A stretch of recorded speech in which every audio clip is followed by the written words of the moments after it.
تعالى علينا من بركاتهم وفيوضاتهم دائما والحمد لله رب العالمين.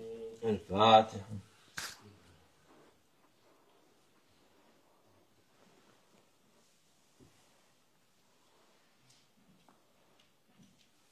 فاتحة.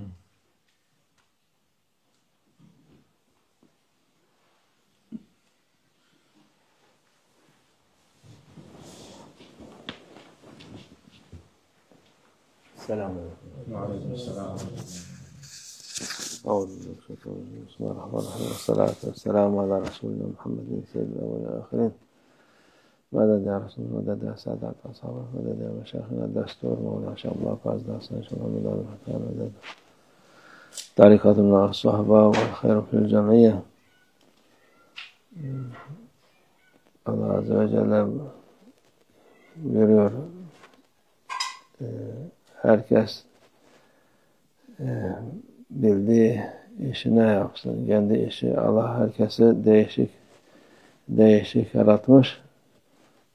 O istediğini yükseltir. Yükseldiğini alçaltır. Allah Azze ve Celle'nin buyruğudur bu. Kimse kendi çabasıyla yükselmez. Muhakkak bir sebep olur. Allah Azze ve Celle onu yükselsin diye bir sebep olur. Alçalsın diye. Allah yolunda olan insan, halis, muhlis olan insan daima yükselir. Nasıl yükselir? Manevi olarak yükselir. Manevi olunca da maddiyet mühim değil. Allah o insanı nereye hizmet edecekse, ne yapacaksa, hizmeti varsa onu yükseltir. Hizmet istemezse onu Allah'a karşı gelirse rezil eder. Rüsva olur. Onun insanlara zarar vermiş olur. Onun için Allah'la beraber olsun insanlar, dünyaya karıştırmasın. Allah rızası için hizmetini versin. Allah rızası için insanlara faydalı olsun. İnsanlara faydalı olan insan Allah Azze ve Celle'nin katında en sevilen insandır. En makbul insan, insanlara fayda veren diyor Peygamber sallallahu aleyhi ve sellem.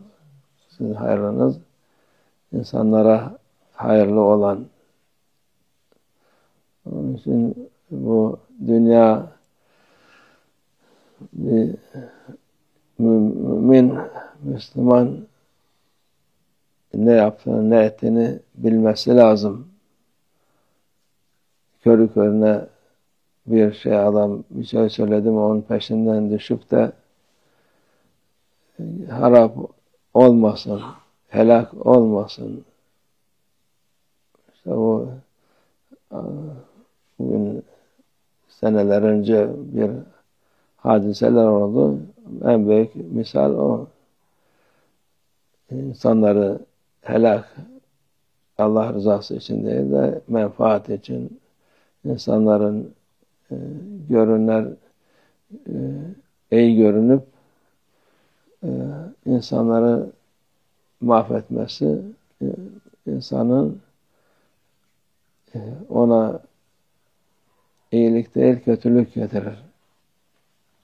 Allah rızası için hizmet eden makbul olur Allah indinde.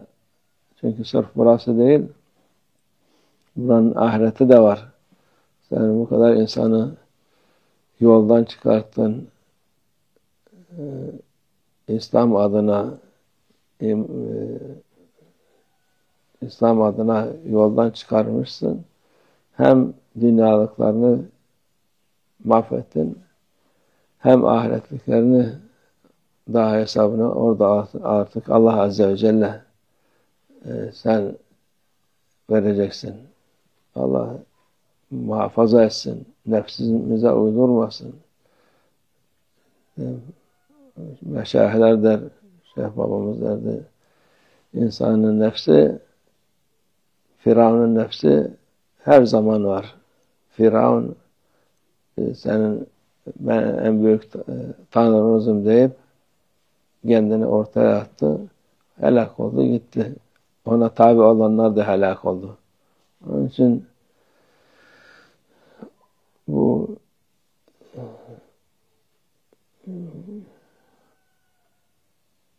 yola giden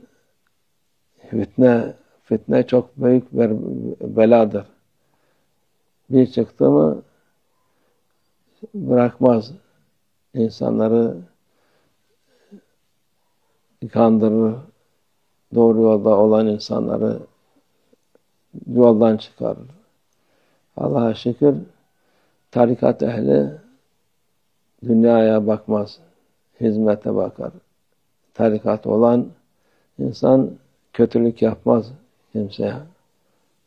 Kötülük olan şeytanla beraber olanlardır. Nefsine tazim eden, nefsini bir şey zanneden. Dediğimiz gibi her zaman Firavun vardır. Nefsini büyük görüp, kendini büyük görüp, insanları da ona tabi olup helak olan çok insanlar var. Onun için daha kalbinde bir şüphe olan insan varsa onu Allah muhafaza etsin, o şüpheyi kaldırsın kalplerinden. Doğru yol açıktır. Doğru olan bellidir. Allah yolu, tarikat yolu, yol dediğimiz tarikat yol demektir. Allah'a giden yoldur. Öteki başka tarikatı olmayanlar muhakkak onların sonu şeytana çıkar. Şeyhi olmayan şeyhi şeytandır derler. Aynen öyledir. O da olmuş. Allah muhafaza etsin. Çünkü dediğimiz gibi şeytan boş durmaz. Her zaman var şeytan. Ta Adem Aleyhisselam'dan beri şeytan insanları yoldan çıkarmak için her türlü hile, hurda, tuzak kurar. Onun için Allah muhafaza etsin. Allah şerrinden muhafaza etsin. Şeytan böyle emekli olmaz.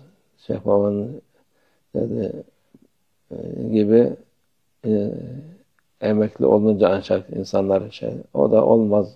Onun için dikkat etmek lazım. Firavunlar çoktur. Biri gitti, başka yok demeyin. Çok var. Her defa